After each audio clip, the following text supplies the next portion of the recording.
Bonjour tout le monde, c'est Maud, on se retrouve pour une nouvelle vidéo. Aujourd'hui on va parler des sorties livresques du mois de mars.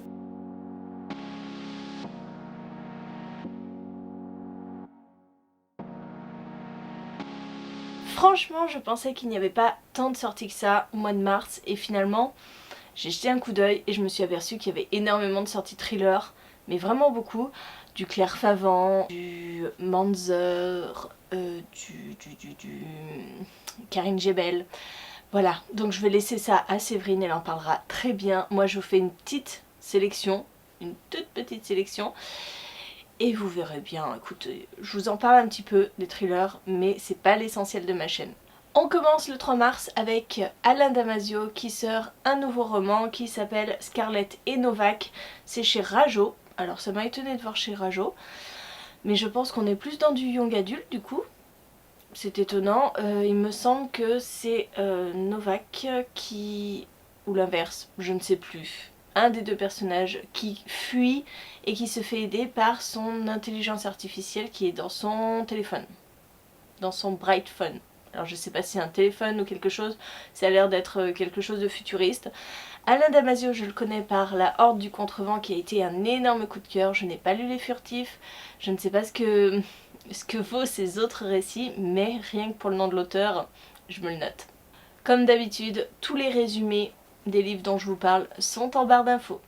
Voilà, je risque d'avoir des trous de mémoire sur les résumés de certains livres, donc n'hésitez pas à aller consulter la barre d'infos.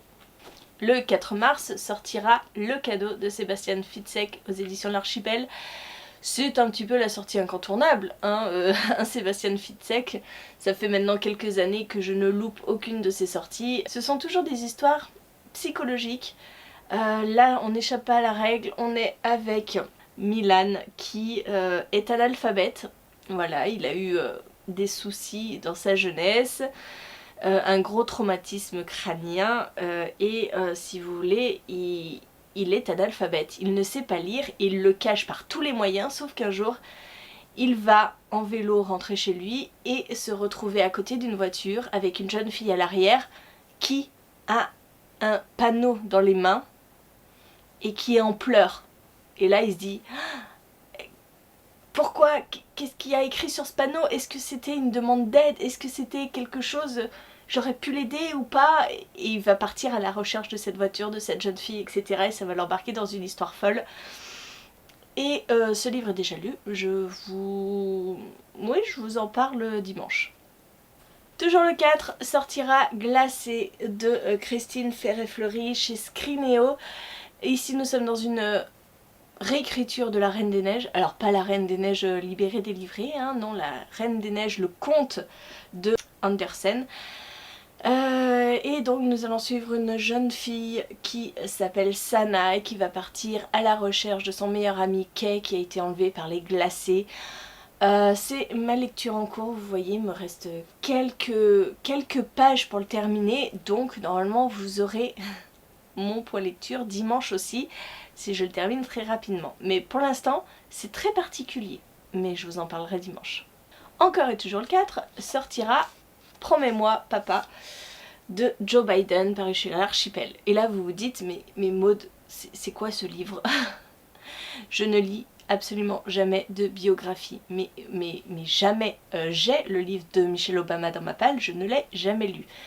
Mais si vous voulez, quand je l'ai vu sur le programme de l'Archipel, j'ai lu le résumé, je me suis dit waouh, il y a du lourd quand même. Ce gars a vécu l'enfer, il a perdu pas mal de ses proches. Et c'est quand même le nouveau président des États-Unis. Alors ça me fait pas trop peur parce que c'est écrit assez gros. Il est pas très long et je me dis que de temps en temps un petit chapitre comme ça pour apprendre à le connaître.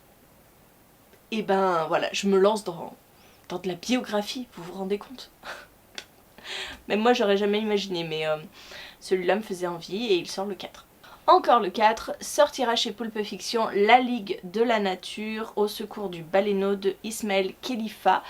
C'est une petite lecture jeunesse pour sensibiliser, je pense, à l'écologie, à la protection des animaux. avec la chasse aux baleines, il me semble. Je ne l'ai pas encore reçu, je vous en parle tout de même parce qu'il sort le 4 et qu'il me fait très envie et je pense que c'est un petit peu un incontournable dans une bibliothèque quand on est maman. Le 11 mars sortira Tous debout d'Agnès Marot et Cindy Van Wilder. Ça paraît chez Hugo Roman. Alors ça m'a étonné que ça paraisse chez Hugo Roman. J'ai noté ce titre, pourquoi? Parce que c'est un contemporain et c'est surtout pour les autrices. Voilà, Cindy Van Wilder, Agnès Marot, les complices de toujours. J'aime beaucoup ce qu'elles font. Même si c'est pas une lecture dans mon genre de prédilection, j'ai envie de les soutenir et j'ai envie de vous en parler. On est sur des ados dans un lycée qui vont défier et lever le poing pour des sans-papiers. Voilà. Je vous en dis pas plus et puis si vous voulez plus d'infos, allez lire le résumé.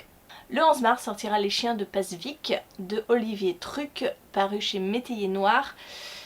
J'ai noté ce titre, pourquoi? Parce que c'est un thriller un peu particulier, un thriller nordique, puisque on suit la police des rennes. J'ai lu il y a quelques années maintenant, ça doit être quelques années, Le Dernier Lapon d'Olivier Truc, et j'avais trouvé ça très original de suivre cette police des rennes,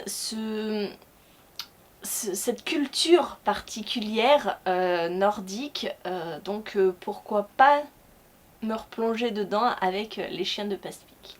Alors à confirmer parce que je ne l'ai pas revu quand j'ai refait mes recherches, mais je me l'étais noté au moment où l'autrice avait fait l'annonce.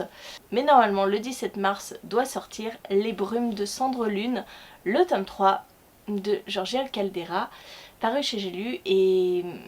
En fait, il me tarde parce que j'ai eu un coup de cœur pour le tome 1 et je n'ai pas lu la suite.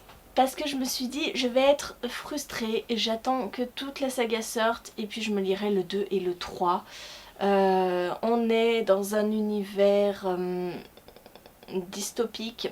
J'avais adoré cet univers, c'était top. Avec une sorte d'histoire d'amour, je pense, qui va se développer dans le tome 2. Mais ça prenait pas toute la place. Et puis la fin du tome 1, c'était l'apothéose. Et j'ai hâte de continuer, même si, je vous dis, je ne l'ai pas fait jusqu'à maintenant parce que j'attendais la sortie de ce tome 3 qui arrive en mars. Le 25 mars, vous n'avez pas pu passer à côté de la sortie de chez De Saxus avec Les saisons de la tempête de El Cosimano. Encore une sortie de Saxus qui fait grand bruit.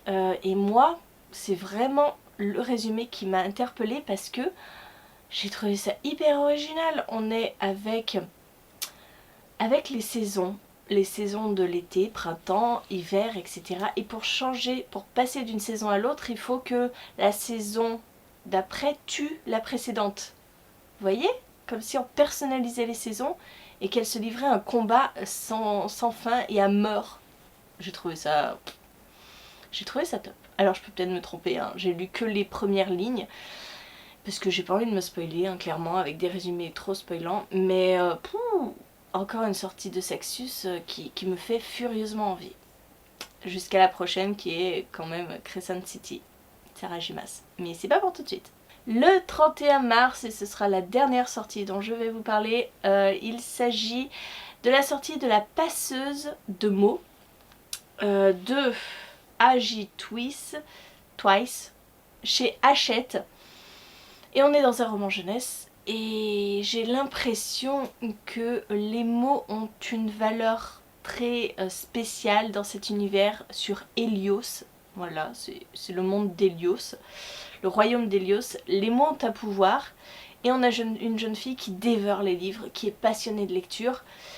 Et je pense qu'elle va pouvoir tout changer dans ce royaume. En quoi, comment, pourquoi, je ne sais pas, mais ça donne envie. Voilà, j'en ai terminé pour cette vidéo sortie livresque du mois de mars. Bien entendu, j'ai fait des choix, je ne vous ai parlé que des sorties qui étaient susceptibles de vraiment m'intéresser pour que j'aille jusqu'à les acheter. Mais il y en a bien d'autres. N'hésitez pas à me dire, vous, en commentaire, quelle est la sortie que vous attendez particulièrement, celle que vous êtes sûr de vous précipiter en librairie pour l'acheter. Dites-moi tout ça en commentaire et moi en attendant je vous fais des gros bisous, je vous souhaite une très bonne journée, de très bonnes lectures et je vous dis à très bientôt pour une nouvelle vidéo.